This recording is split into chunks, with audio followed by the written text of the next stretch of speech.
I think Zlatan made an attempt to kind of buy into that, but with his personality and his skill set, he just never really did. And that's nothing to say about who he is as a player, but he just wasn't successful in that environment.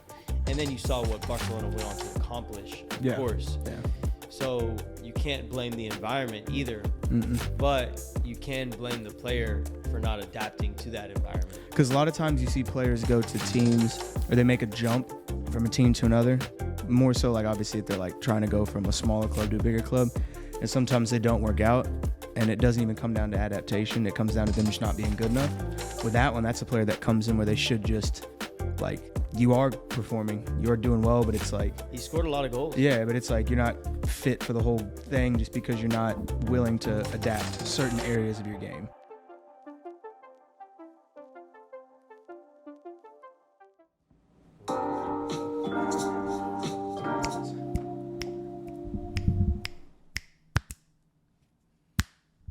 Yeah, it's working. It's working. We're live. Footy Pod number 39. That's almost 40. It is 39. Scott McTominay number, baby. Casemiro got him out the team, boy. It's about time. He held on to it as long as he could. He started playing well when Casemiro got there. Yeah, he did. But then they said, found some new motivation. But then the 5-time champions and winner said, I'm coming. That's what happens, though. You know? Yeah, you know. Only so long you can hold off a man of that stature. That's a fact. What a player. He had to adapt. The babyface Brazilian. He had to adapt. No matter what level you're at, no matter how much you've won, you got to adapt when you step into a new team. I see what you did there. It's good from you. I'm getting better at it, you know, the intros. Adaptations as a player. Mm-hmm. I got jeans on today. Evan always be coming and looking all professional. Usually come straight from work, but you know, I brought a t-shirt today. Yeah. Not a polo, not a button up. So I felt I had to make myself look somewhat presentable today. You always look presentable, man, you know? Thanks, man. It's cozy presentable sometimes. Appreciate that. So we're talking about players adapting to their team. I think this is an important topic and something that all players should understand, because it doesn't matter how good you are. It doesn't matter who you are. You go into a new team or any new environment, if it's the same team and a new coach, you got to adapt to what the coach wants from you. Exactly. And we've seen it in many instances, many occasions. You can go back through the years and just look at different situations.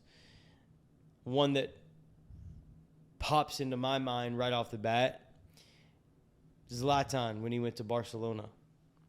Yeah.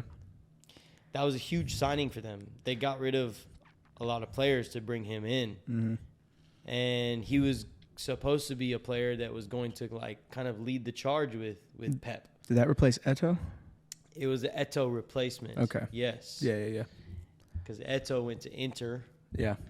And they brought Zlatan in from, if I'm not mistaken, AC Milan. Yeah, I think you're right. And that was like 60 million euros. Like that was a huge buy. A lot at the time. That was a record buy at the time. That's peanuts now. And obviously we all know, you know, Pep's style of play and what he expects. And of course you have a player like Messi coming in at the time, coming into his prime. Yeah. You kind of had to build the team around him. And I think Zlatan made an attempt to kind of buy into that, but with his personality and his skill set, he just never really did. And that's nothing to say about, you know, who he is as a player, but he just wasn't successful in that environment. And then you saw what Barcelona went on to accomplish, of course. Yeah. So you can't blame the environment either, but you can blame the player for not adapting to that environment. Yeah, and it was like with him, it literally seemed like it was that. Because a lot of times you see players go to teams, or they make a jump from a team to another. More so, like, obviously, if they're like trying to go from a smaller club to a bigger club, and sometimes they don't work out, and it doesn't even come down to adaptation. It comes down to them just not being good enough. With that one, that's a player that comes in where they should just, like, you are performing, you're doing well, but it's like... He scored a lot of goals. Yeah, but it's like you're not fit for the whole thing just because you're not willing to adapt certain areas of your game. Yeah. But I think for him, it also comes down to probably a little bit of arrogance, you know, like. You could say that, but Yeah. I mean, he's gone on to have still just an amazing career after that. Like, Yeah. obviously, he was building a very successful career up to that point, Yeah. and he was probably entering his prime at that point. Yeah. But, you know, even after that stage, I mean, the man's still playing at, 42 years old? So, Yeah. Just something tore like his that. ACL, got back quickly. Yeah. Yeah. Are you I don't talking think- about when he tore it at United? Yeah, but then he tore it again. Did he really? I think that's why he's out right now. Oh, I did not know Is he that. tore it again? But then I want to say that he came back like an absurd speed. But he's not playing yet. But he's already like back training and everything. But it was like, I don't know how long like the average ACL thing lasts. I know science now and the level that they're at, they're getting the best treatment and stuff. But I swear it was quick for that dude. It seemed like it was like 5-6 months, maybe even 4 or 5. Like it was fast. Yeah. I mean, Yeah. everyone recovers differently, but even with, like, regardless of the speed that you can recover, how quickly your body can, Yeah. you know, get back from something like that, you still need the time to heal. Yeah. So probably still, even though He's he's just good, he still needs to, like, give it a few Oh more yeah, months. yeah. But that's just a But- testament to his age and how he Oh is. yeah, he's a monster. He's a machine. He's like the new age. He's like the old age Erling Haaland. He's what Haaland is now, basically. Yeah. I would say Zlatan is obviously a lot more of a complete player, Yeah. a lot more skillful, but just in terms of his body type and his resilience, Yeah. like he's very comparable to an Erling Haaland. I can see that. So we'll come back to him in a second because I think he's another good example of being able to adapt to your environment. Yeah. But again, it doesn't matter the level of player that you're at. No. You have to adapt to the situation. Yeah. And that applies to even the greatest player of all time, Lionel Messi. Cristiano Ronaldo. Definitely not. But he's one of them. Yeah. He's one of them. Cristiano Ronaldo is definitely a player that has had to adapt. Yeah, no, but yeah. Specifically, we can obviously talk about both, but start with Messi. Let's start with Messi. Yeah, Okay. start with Messi. So Messi is, you know, just look at raw ability, like special player. But he's not just like someone that gets to just go into any team that he wants and just be Messi. If you look at when he first came into Barcelona, he had to learn a system. He had to fit into a structure. Yeah.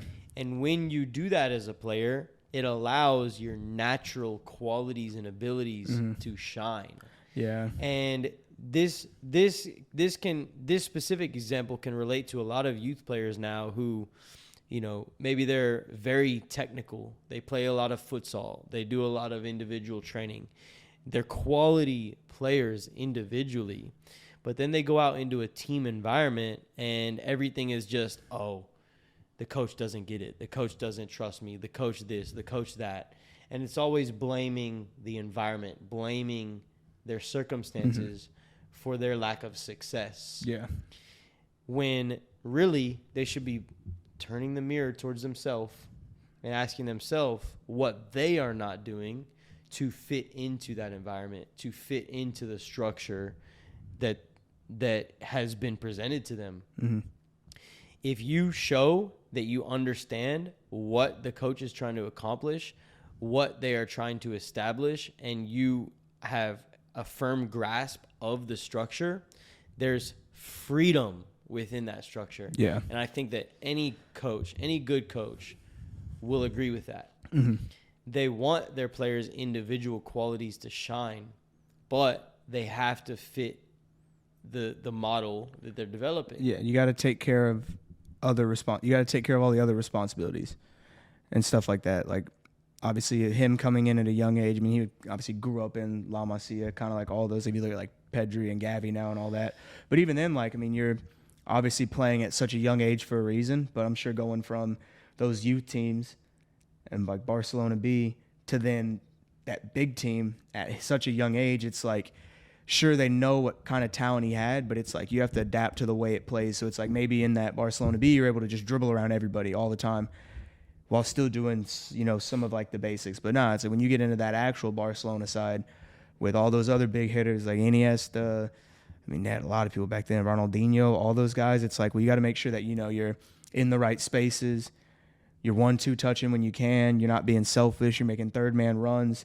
But then when you get the ball in certain areas, that's when you can express yourself. But if you're not doing those other things first, then you're not going to even be on the field to express yourself. Exactly. And that's what it comes down to is can you perform the basic duties and the responsibilities that are being asked of you?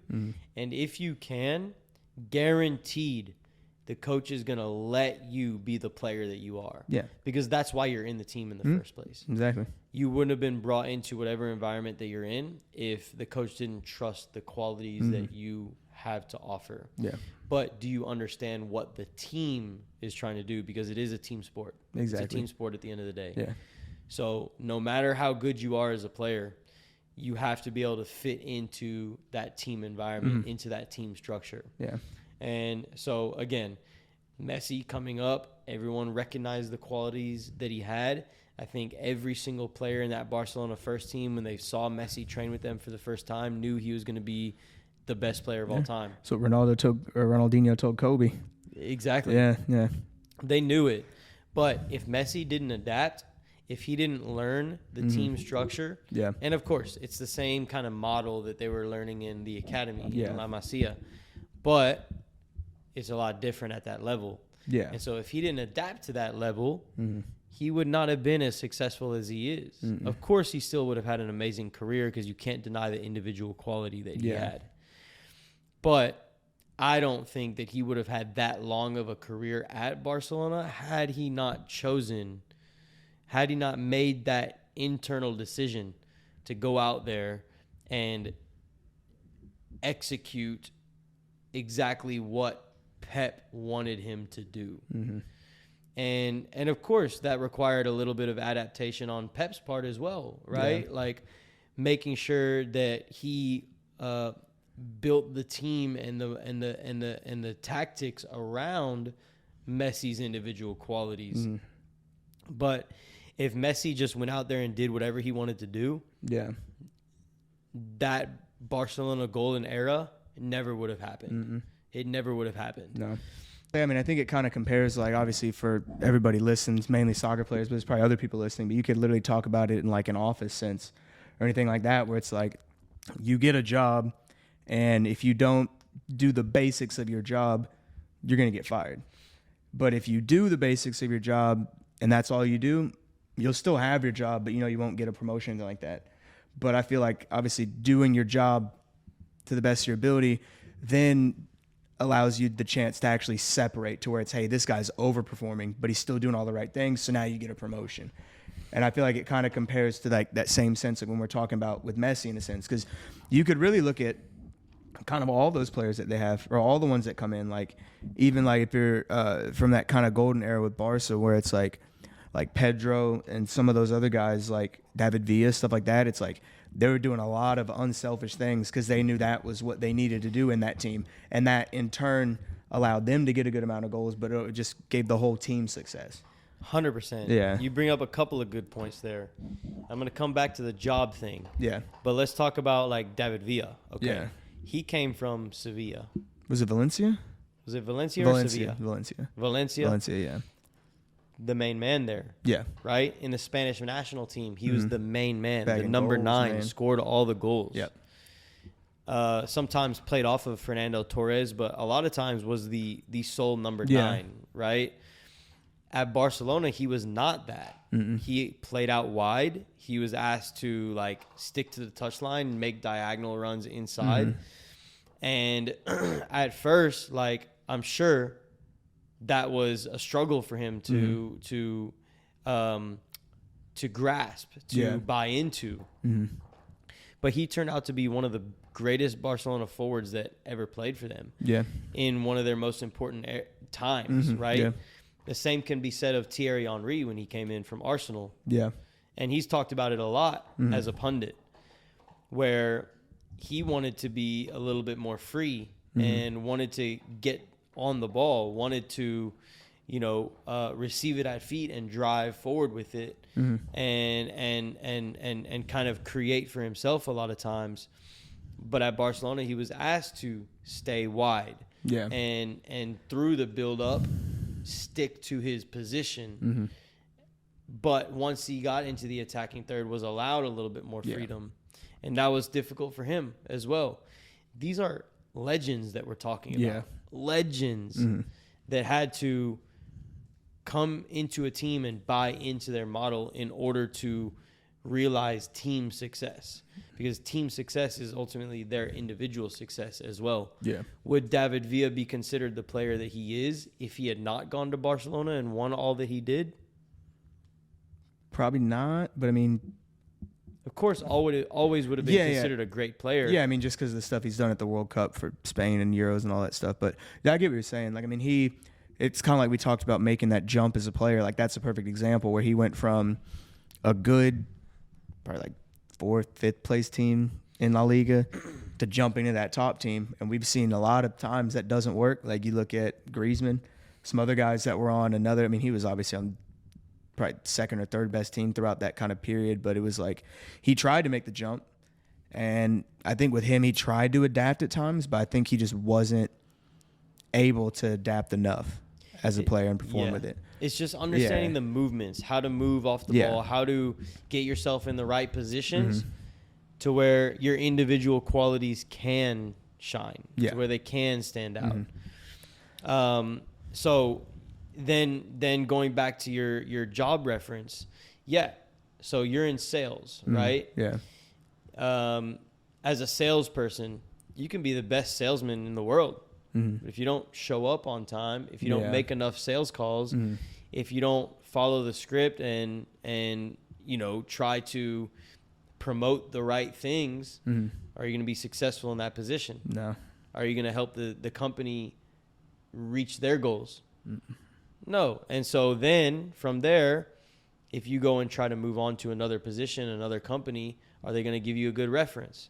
No. Are they going to, you know, try to facilitate a promotion for you or anything along those lines? Yeah. No, probably not. So it can be applied in any circumstance. Any team that you go into, you got to learn how to work with the team, because it is a team game. Exactly. And now we see how Messi's adaptation applies to a whole new environment as well. Last year, he went to PSG this is the first time he's played with anybody besides Barcelona in 20-something years, right? You go to PSG, it's still Lionel Messi. There's nothing different about him, but it's a completely different system, a completely different way of playing that he's never been exposed to in his entire life. Yeah, and it's also just a real, like, I don't see how anybody adapts in that team. I'm not going to lie to you. Up until, like, this past year, because they look all right now. But, like, last year, I mean, I look at PSG. I think that's just a team that's, like, I don't think they even have, like, an identity or anything. I think, and, I mean, obviously, whenever all that stuff went down with him leaving, I think the prime place he probably wanted to go was City. But there's only one team in the world that could afford him at that point. And so, like you said, that first year he was there, I know he got kind of injured a couple of times, didn't really play in it, but, like, come on, man, you're going from the midfield you've been playing with for that long, and then now you're going with this team. Midfield's not really there. You got some forwards up top that aren't staying wide, that aren't doing that stuff. And, I mean, it kind of showed in that first year with him. Well, yeah, and so with that, too, it's like even if whatever environment that you're going into does not have an established identity, what are you doing to help create that identity for your club, for your team, right? And so for him, he's going to a team where, yes, it's Lionel Messi. Yes, you have Neymar there, but who is the team built around? Mbappe. It's Mbappe, right? Because you can't deny the impact that he makes on games. So they're not going to play the same way as Barcelona do. No. Everything was built around this ecosystem around Messi, right? Feeding him the ball in the right places to where he just has to put that finishing touch on it. And whether the finishing touch is a goal or an assist or... Exactly. Yeah. And it was always, you know, right there in the middle of the field, you know, closer to the attacking third, where he's in a goal scoring or creating position. Yeah. And what he had to learn with PSG is he's not going to be in those positions as often. And that's why he did not score as many goals, get as many assists in his first year. Of course, he had some injury issues. And, of course, there's just team performance issues that are going to hold you back as a player. Yeah. But what he had to learn was, like, he had to change his game. He had to adapt his role as a player to be able to fit into that team, to be able to create a team identity, which did not exist if he wanted the team to be successful, if he wanted to be successful, because the team's success is ultimately his success. So you've seen him start to drop a little bit deeper into the midfield, collect the ball, distribute, right? Like hold possession for his team, circulate the ball. And so that has opened up the game for PSG to where now the attacking qualities of Neymar, of Mbappe are a little bit more pronounced, right? And you see the team starting to click a little bit more. And of course, they're playing in the French league, so it's easier to find that connection, right, to score goals. But even in Champions League games, they're looking a little bit better. They do look better. Are they going to win it? No, but they look better. We'll see. I mean, tournament play, it's all about just finding your form at the right time. Yeah. And so, with that said, like, they are starting to find their identity because Messi has adapted his game to be able to fit the current situation that he's in now. Yeah. And as a result of that, he's starting to get more goals. He's starting to get more assists. He's starting to look like the Messi that we all know and love. Yeah. So that's the greatest player of all time that we're talking about, I think. You might argue that. You might argue that it's Ronaldo. But we look at a similar situation with Ronaldo right now. Yeah. I mean, you can look at his even earlier. Like, I think his is, when I think of, like, kind of adapting your game, I think of Messi as well. I think if Messi went to, like, a Man City, I don't even think there's a need to adapt. Like, I think it's just kind of the environment he put himself in there that he had to. But, like, I think you look at Ronaldo, like, he went from, like, the Portuguese league, obviously Sporting, to just balling out in the game, Ferguson buying him. And then he comes to the Prem, and the one thing he had to adapt there was he had to be smarter with the ball. He couldn't do as many dribbles as he was before because, hey, like, it's the most physical league in the world. He had to get stronger as well. Like, he was getting kicked in training. Yeah, and he adapted at that. Yeah, he got better with there. And then, obviously, last player to win a Ballon d'Or in the Prem. Probably not going to be another one. I mean, maybe this year with Haaland, who knows. But anyway, like, talking about him going to Madrid is at those years at Manchester United, if you look at that player and you look at Ronaldo at Real Madrid, or you look at Ronaldo when he was at Juventus or where he is now, you'd probably think those are two totally different people. Yeah. Because that man was dribbling out there, and he was just doing it all there. And like we said, he went to Madrid, still young, 24, I think, world record fee at the time. And then obviously you're going to a team that's probably a step up from United at that point in time. And then you already have all these key pieces there that you're going to.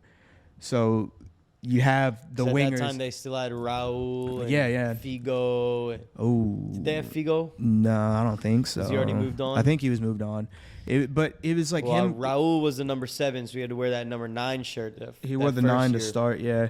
But he was there, and it was like, instead of this guy being the one that is starting out on the wing every game, known as just the guy that's going to take it down the side, whip in a ball, or 1-2 to get in, or just score like a crazy free kick. It's like, hey, now there's other people around you that can do that just as good as you. So we're going to start kind of transitioning you into more of that, like, that center forward role.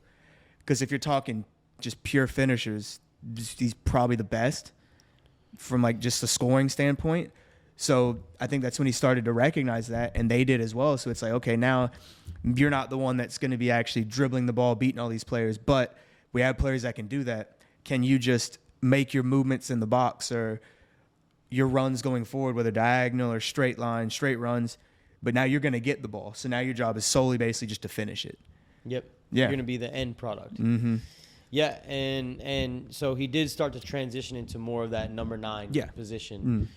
But, then, of course, as his time there developed, they had Higuain, they had Benzema, of course, who filled more of that number 9 position.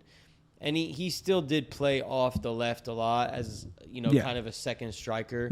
But you could see his game kind of transitioning more into that role as a true number 9. Exactly, yeah. And, definitely when he left Real Madrid, that's what he became at Juventus. Yeah.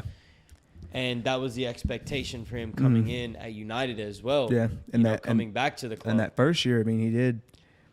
The man scored 24 goals, led the team in goals, had 18 goals in the Premier League. Like, he did everything that was asked of him. And he did a lot considering some of those crosses my boys were whipping into him. I tell you what, man, good God almighty. He put Messi in that United side. That's still bad. He probably would have retired halfway through. Oh, dude, I'm out of here, man. I'm done. I'm getting kicked like this, playing rainy night in Stoke for no reason. Okay, get me out of here, man. So, I mean, you could see as he got older how his game developed, how his game adapted to be able to continue to, like, maintain the level that he was performing at. Of course, he's done an amazing job of taking care of his body and reducing injuries. Yeah. But it's the way that he played that needed to be changed the most to be able to maintain his level at the top. Exactly. And you're seeing another moment here this year where he's got to adapt. Yeah. Right? Like, now he's not even considered a first 11 player for the first time in his career, really. Yeah, it's a very weird situation at United. The man wanted out, they wouldn't let him out. A lot of people didn't want him, which I understand why. And it's like now, like you said, he has to adapt to, hey, maybe I'm not playing every game. So that's even a whole other side of adaptation. It's like, we're talking about Messi and Ronaldo. Now it's mental. Yeah, because we're talking about Messi and Ronaldo adapting to just keep their game at the highest level, which they've been doing. I mean, I think, this past 2 years is the first time they haven't won it in ages. And it's or even been on the short list. Yeah, and it's like I'll keep it real with you. I don't think they win again, either of them. I don't think they win again, but Messi wins the World Cup, I think that he could. If Haaland scores at this rate, I don't think there's any way. But he's not going to participate in the World Cup. But that's only one tournament. If they go and win Champions League, then it's possible. It is possible. If Messi goes far in Champions League and wins the World Cup, I guarantee he'll at least be in that top 3 It is again. possible. Kind of what I was saying is that we're actually getting out of, like, the old guard and the new guards coming in. Yeah, of course. And so it's like Messi, for instance, like, went to PSG. Ronaldo went to United. And, like, obviously the way that our new coach wants to play, it doesn't really fit him because his legs, he just can't move like that as much. Like, he can't do all the pressing and stuff. So it's like, if you can't, then you're going to have to adapt in another way. So now your role is coming off the bench. Your role is, maybe you're becoming more of like a role model to other players in the team, setting an example and stuff like that. And obviously had the incidents where he walked off, but then he obviously apologized for it. Probably grew from it a little bit. Did he apologize, though? He did come out and apologize. I know what he said, but he didn't actually apologize in that statement. I think he did. But that's the thing is, like, he's adapting in that way. So it's, I mean, he'll probably be gone. I mean, I hope for his sake that we get rid of him in the winter window just so he can go somewhere to a Champions League team and at least play there for a couple years and then MLS or retire or whatever. But, like, he has to adapt now into that role where it's, okay, I'm coming off the bench. How can I impact the team? Yeah, how can I impact the team? I'll probably play all these Europa League games. So can I play the way that I guess the setup wants me to play or the way the tactics want me to play, even though I might not be getting as good a service as I'm used to, even though I can't maybe dribble and run with the ball the same. You just have to kind of adapt to it, like we're talking about. I mean, it's tough to watch, man, sometimes, because it's like you have this idea of these players in your head, like watching, like, he still looks the same. You look at his face, you look at his body, you're like, that is prime Cristiano Ronaldo right there. Yeah, and it's just. But, like, you look at him play and move, and it's like, that's not it. Yeah, it's like it's not. And then, like, this year, it's nice because it's almost like they just flopped because they switched. Because it was like last year, like, Ronaldo adapted extremely well. Messi kind of had a tough time in the French league. Now it's like they're flipped. And last year, even though I'm a bigger Ronaldo fan, I didn't like seeing Messi not play as much or not performing when I did watch. That wasn't fun at all because you have an idea of what this player can do. It just, I guess, different situations kind of garner different results in the adaptation department. It all just comes down to the player. Yeah. player. Yeah, It's not the team. It's not the coach. Yeah. You know, of course, you're going to have some coaches that are better than others, some coaches that have better ideas than others, some coaches that get more out of certain players than others. But as a player, if you're using that as an excuse, and if you're sitting there and blaming the coach for your lack of success, that's a big problem. Yeah, and, exactly. And you're never going to achieve anything if that's your mentality. Yeah. And I mean, there are even instances, like, if we kind of take it to a youth standpoint, like, there's some people I'm coaching right now, I won't get too specific with it, but, like, they're not really happy with the coach that they have. And because they had a new coach come in. And it's just, from them, it's like, from what I've heard about the coach, it definitely seems like a situation where the coach definitely isn't the right fit. Like, it seems like they're just not good for him at a youth level type of thing. They're just kind of asking me what to do. And I was just being honest. I was like, hey, like, I don't recommend leaving right now.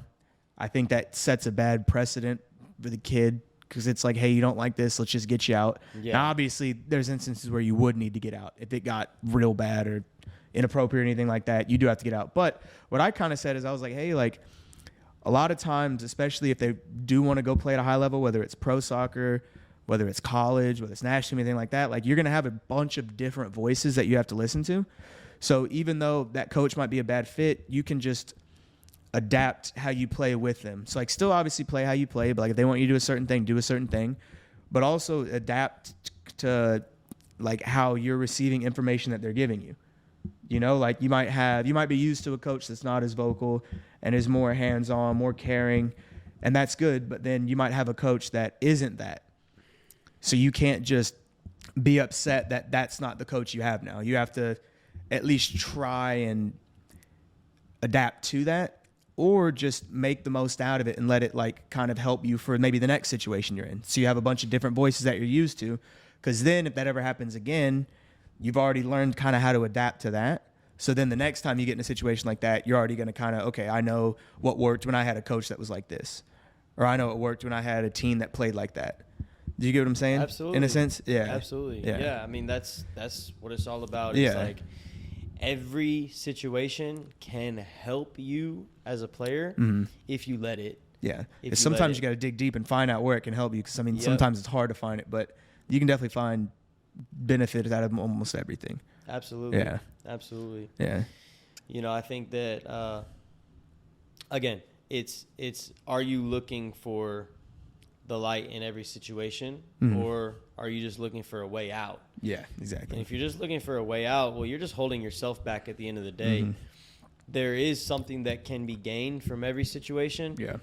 but you have to find it. And if you're not looking for it, Yeah. then ultimately you're not maximizing your own potential, No, because every piece that you can take from every single coach, whether it's technical, physical, mental, whatever it may be, is going to help you in your development as a total player. Yeah. Because at the end of the day, the higher level you go, you have to adapt to whatever environment that you're in. Yeah. And if you do not adapt, the higher level you go, that's going to be the end of it Yeah.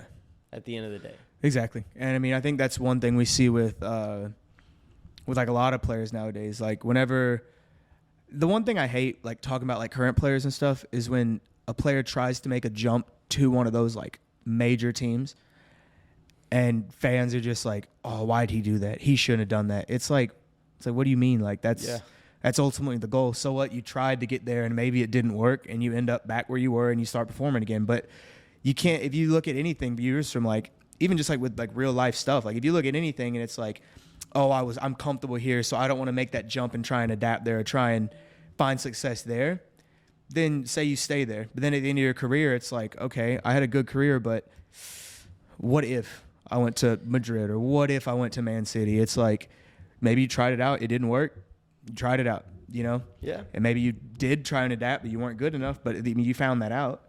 If you don't make that jump, it's something that you could, you know, like, regret at the end of your career. And you could adapt well, maybe just, that's just your peak, you know?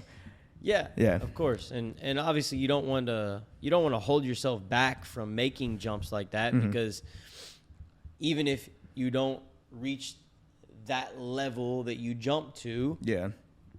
you're much further along than when you started. Exactly.